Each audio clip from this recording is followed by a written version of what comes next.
Hi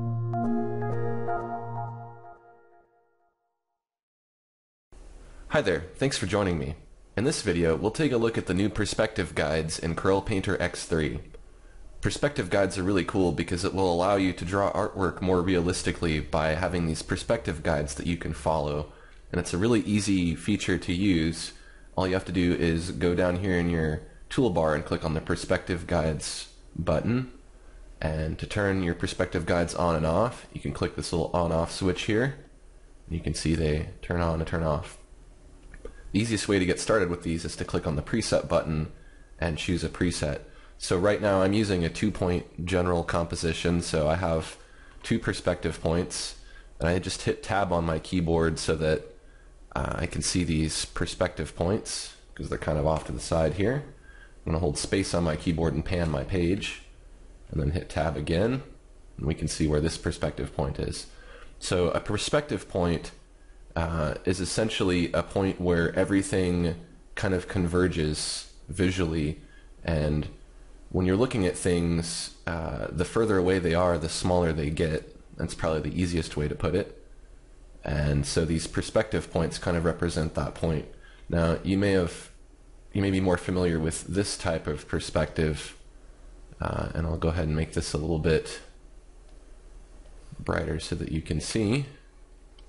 This is a 1-point perspective, and on a 1-point perspective, everything just kind of converges at one point in front of you. So you're probably familiar with this train tracks example here, where you have these, we're going to pretend that these are train tracks. You have these converging lines, and then you could have some trees that kind of fit into this perspective as well. This is a really crude drawing, I'm sorry, but it gives you the idea of how perspective works. These could be telephone poles or whatever, or a fence. And if we turn off our perspective, we can see that if we draw on our horizon here, we have some sort of a perspective. It looks kind of realistic. So this is kind of what you're going for if you're going to try to make realistic looking artwork, buildings, landscapes, really just about anything. So I'll put our example back on here and we'll look at the 2-point perspective now. So I'm going to go back to my Perspective Guides tool. I'm going to go to the preset, 2-point, and now we have our 2-point perspective.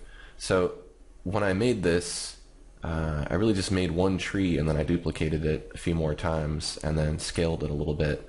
And I'm using this really cool transform multiple layers feature, which is nice. Also a new addition to Painter X3. And I followed this line here that goes off into my perspective point. And all I did was I just made sure that each tree that I duplicated stayed on this line, and that the tops of the trees followed one of the lines up here. I'll make it a little bit brighter. You can see this line here intersects the top edge of these trees. It'd look a little more realistic if I had changed the leaves and the trunks weren't all the same. I tried a little bit to shade it differently, but you get the point. They look like they're there and that they're in perspective. So I'll show you how I did that. I'll just reset our perspective here. If I wanted to, I could move this perspective point around by hovering over it and then dragging it. I can change the angle of the horizon line and make the perspective point closer or further away. It's fine just to kind of leave this preset here.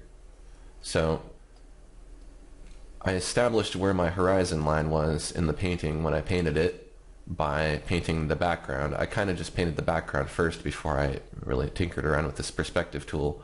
So my horizon ended up being right here. Now this is important because your horizon line kind of decides where everything else is going to be.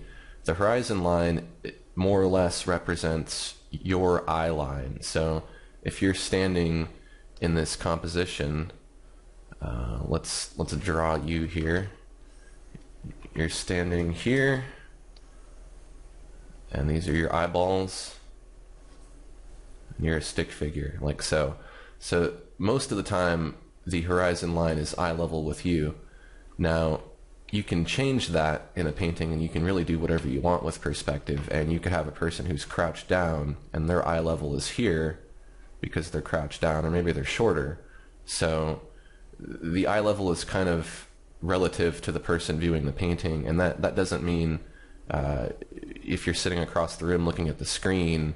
I mean the perception, if you were inside somebody's head looking out from somebody's head at the world, that's kind of the view you're getting here, and this is kind of what that line represents. It's kind of a complicated thing, but it does help to define where the rest of your perspective points are, because they all converge onto this horizon line here.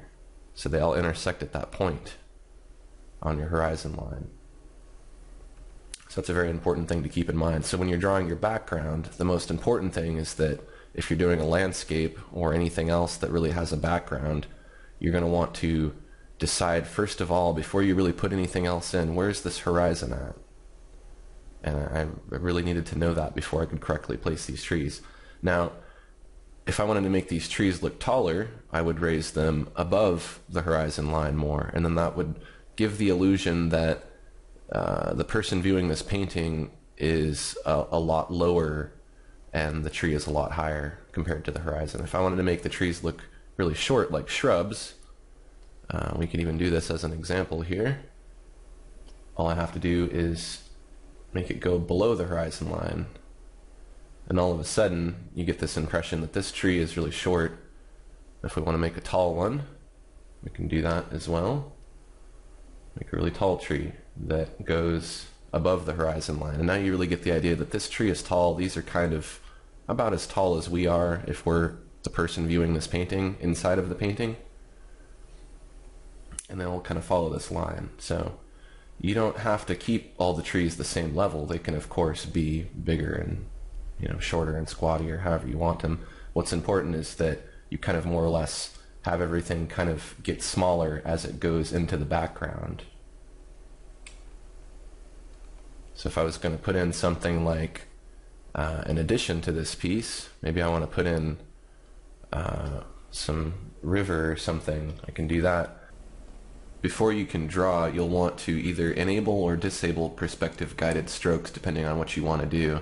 When this is on and you paint, what's going to happen is it's going to lock all of your strokes to these lines. See how they're all following them perfectly? Not doing that because I'm a really good artist. It's just kind of happening automatically. So if you want this feature to be turned off, you need to go to the Perspective Guides tool and click this button here that says Perspective Guided Strokes. When that's black, it's turned off. And now if I go to draw, it's not going to lock my strokes anymore. I can draw however I want. If I turn it back on, they'll be locked again, as you can see here. So I'm going to pick a guide here. Let's say this guide right here. I'm just going to move this up where we can see it.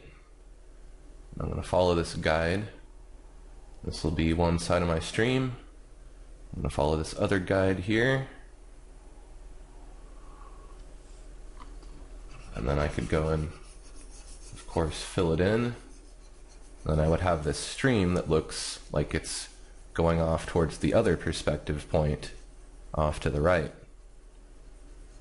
So these are really, really helpful guides to use. I know it seems a little confusing at first if you've never worked with perspective guides, but once you start using them, it will really help you make a lot more sense of drawing things realistically, because all you really have to do is just follow these lines and follow these rules, and it makes it super easy. And without these guides, you would have to draw all these guides by hand, which takes quite a bit of time. And before this feature came along, that's what I would do. I would draw a whole bunch of perspective guides first, and then do my sketch based on that, place everything where I wanted it, and then go ahead and do the rest of my painting. So for a lot of my pieces, if you take a look through my portfolio, the ones that really have really nice perspective, I didn't just do that by eye. I drew guides first, you know, and everything kind of came together. So this is really the trick to realism, is using these guides. So really quickly, I'll just show you kind of how I did this duplicating effect here with my trees.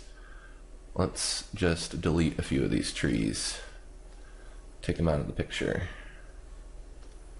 We'll just go with this first one I have here. So I have this group of trees, or this group of tree components. I have the trunk on a layer, and the leaves, and some tinting for the leaves so they match the background. So I'm just going to collapse this group, just close it up here, and then I'm going to duplicate it. So I'm going to right click on it, and I'm going to duplicate layer. Now I have another tree. I'm going to take the layer adjuster, black arrow, and I'm going to move that tree. Let's move this one in the foreground. So I'm going to place the bottom of the tree, the same place where it's the same part of the line that it's on over here, on the part of the line that's further in the foreground. Doesn't have to be right on it, but somewhere near it. And then I need to be able to see the other line, so I'm going to just turn this visibility up so we can see this other line that intersects the top of the tree. So our foreground tree needs to be somewhere around this line up here. So with that tree selected, I'm going to go to my free transform tool, and I'm going to select scale, and then I'm going to hover over this corner point till I get this scale icon, and I'm going to drag and scale my tree up. Now I can hold shift if I want to constrain it in proportion, or I can let go of shift and then I can squish it and squash it. In this case it might be good to squish it and squash it a little bit to make it look more realistic. And there you go. Now both of these trees are intersecting that same top point. Now you might find when you're doing this that your tree ends up moving a little bit and it moves off that center point. If that happens, you'll just have to go back to the move tool here and move it back over. Or when you're scaling with the scale tool, you can, this doesn't always work, but you can drag this center point here and you can move it, and if you put it kind of, if you think about it, where the root of the tree is, then you'll scale from this center point. So now if I do a scale, the tree kind of more or less scales from down there. That doesn't always work perfectly, but it helps for some things. And then when we're done transforming this, we'll click on Commit Transform, this checkbox here, and now we have our tree. Now let's do another tree in the background. So I'm going to duplicate a tree that's the furthest back. I'm going to go to Duplicate Layer, and now we have another tree. And let's take that and move it with the layer adjuster. The important thing is that you want to make sure all of these layers are in the right order, so whichever tree is the furthest away needs to be lowest in the layers palette. So our foreground tree is high because what's closer to us is higher up in the layers palette. It's the topmost layer. If you think about these as maybe pieces of paper that are stacked on top of each other, this is the top in the stack. So this is the topmost tree, this is the bottommost tree, and this is the one in the middle. So we'll work with the bottommost one. We'll scooch it up here, and we'll put it on our intersecting line here that intersects with our other two trees. And then we will do a free transform. I'm going to hold shift and scale it down until it intersects with the top edge of this other line. And it got moved off center a little bit. That's okay. I'll just adjust it a little more, and then commit to the transformation. And there you go. Now we've got our trees in perspective, and if we turn our perspective off, we can see that we get this really nice realistic effect where it looks like these trees are kind of really here. Now, in my example earlier, I had played around with this a little bit. I won't really go too into detail about realistic landscape painting in this video because I've done it in plenty of others, and I don't want this video to be too long, but you're going to want to change these trees a little bit because the tree that's closer to you should be a little bit darker and the tree that's further away should be a little bit lighter. And in this case, the sun is coming from the left, so we would probably want to reduce some of the darkness of these shadows that are closer to the sun. So for instance, I could go to the shadow layer of this particular tree in the foreground, and I could make it a little less intense, and then I could go to the one in the middle and reduce it a little bit too. I could go to the tree that's in the foreground, and I could go to a layer that I made called dark or tint, and I could tint it a little bit more to try to make it appear a little bit more dark. I could also just go to these layers individually, and if I wanted to, I could lighten or darken them. I could go to the trunk, for instance, of this foreground tree, and I could lighten it a little bit to make it stand out more and appear more like it's in the foreground. Go to the one in the background, and I can darken it to get an effect that makes it look closer. So there's a little bit more to perspective besides just placing things on those lines. You also kind of have to shade things and illustrate things in a certain way. But if you take a look at one of my landscape painting videos, that should cover most of that stuff. And then perspective will just help you get it all in the right order. So if you have any questions about how to use these perspective guides, feel free to comment on this video. And if you found this information helpful, take a quick second to like this video and share it, and that'll make it easier for other artists out there to find this information. Thanks for watching, and stay tuned for my next video.